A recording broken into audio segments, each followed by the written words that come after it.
សួស្តីអ្នកនរគ្នាស្វាគមន៍មកកាន់ Channel របស់ខ្ញុំសាជាថ្មីហើយថ្ងៃនេះផងដែរខ្ញុំនឹងបង្ហាញអ្នកនរគ្នាអំពី Command សម្រាប់ត្រួតពិនិត្យ Hardware និង System Control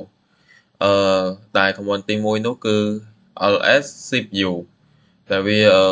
សម្រាប់ធ្វើការបង្ហាញទិន្នន័យទាំងអស់ដែលនៅក្នុង CPU របស់យើងអញ្ចឹងទៅយើងវាយវាមក ls CPU ហើយនេះជាទិន្នន័យទាំងអស់តែនៅក្នុង CPU របស់ខ្ញុំបន្ទាប់មកយើងមាន command មួយទៀតគឺ stop ដែលជាដំបូងអ្នកទាំងអស់គ្នាត្រូវធ្វើការ install stop ជាមុនចឹងបើអ្នកទាំងអស់គ្នាអត់ទាន់មាន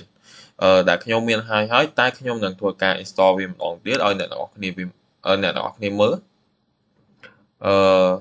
sudo apt install យើងវាយចឹងមកយើងពេលអ្នកនរគ្នាវាយតាមខ្ញុំអ្នកនរគ្នានឹងអាច install atop បានហើយ sudo apt install atop នេះដែលខ្ញុំបាន install ហើយវា load ចឹងតែបើអ្នកនរគ្នានឹង load រៀងយូរបន្តិចដើម្បី install វាចឹងយើងធ្វើការវាយ stop ចូលមកពេលដែលយើង install វាហើយនេះគឺជាreal time CPU usage ហើយនឹង process របស់យើងហើយតកតងនឹងកន្លែង PID នេះគឺ PID ហ្នឹងគឺជា processor ID ដែលវាកំណត់សម្រាប់បង្ហាញយើងថាយើងប្រើប្រាស់អ្វីខ្លះហើយនៅពេលដែល error អីមួយយើងអាច clear វាដូច add test ដែលនៅក្នុង test manager របស់យើងអញ្ចឹងហើយបន្ទាប់តែយើងហើយយើងអាច control C វាដើម្បីចាក់ចេញបន្ទាប់មកទៀតមានកន្លែងនេះគឺ RAM memory command ដែល command ទី1នោះគឺ free.h ដែលសម្រាប់បង្ហាញ RAM usage ជា human readable format អញ្ចឹងយើងវាយវាមក free.h នេះវាចេញមកអីដែលវាបង្ហាញចេញជា MB ហើយនិង GB gigabyte megabyte GI ហ្នឹងគឺ gigabyte ពេលដល់ M នេះគឺ megabyte បន្ទាប់មកយើងចូលទៅកាន់ storage ហើយនិង disk command ម្ដងដែលវាមានlist BIK នេះគឺវាជា string structure វាបង្ហាញឲ្យយើងជា string structure សម្រាប់ block device ហើយ partition អញ្ចឹងយើងវាយវាមក ls BIK BLK ច្រឡំ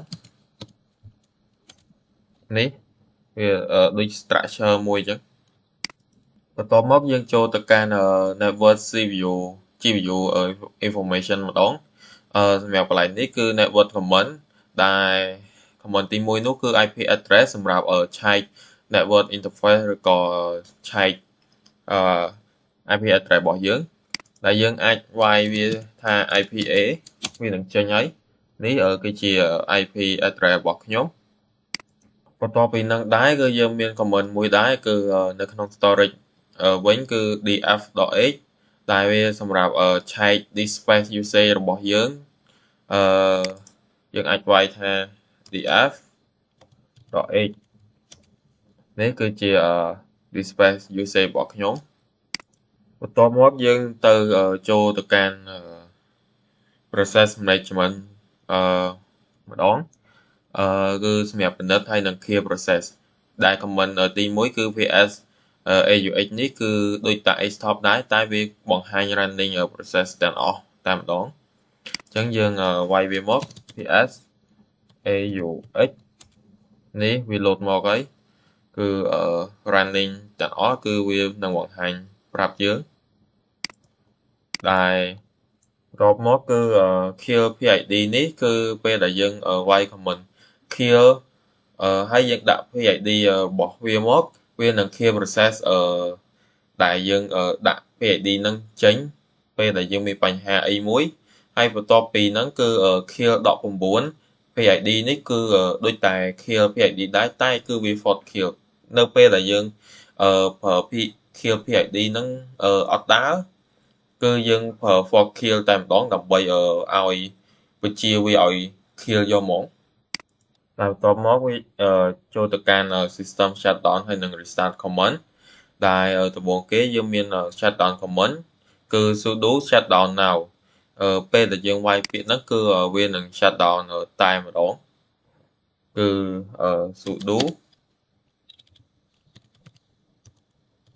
shutdown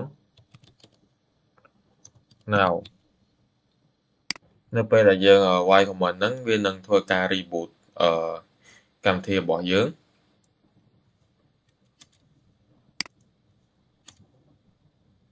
នេះវាបាន reboot ហើយអញ្ចឹងទៅយើងសូមធ្វើការរងចាំវាវិញយើងចូលទៅហើយយើងបើកpop OS ម្ដងទៀត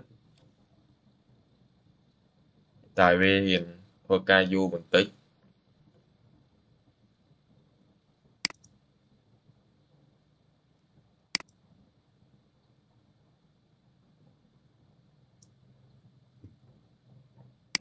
នេះវាទាមទារ password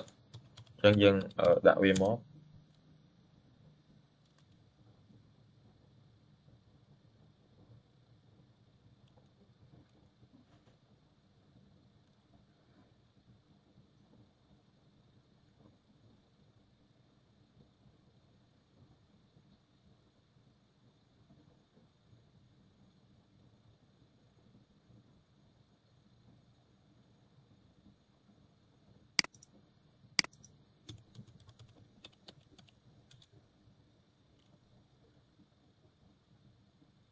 នេះយើងបានចូល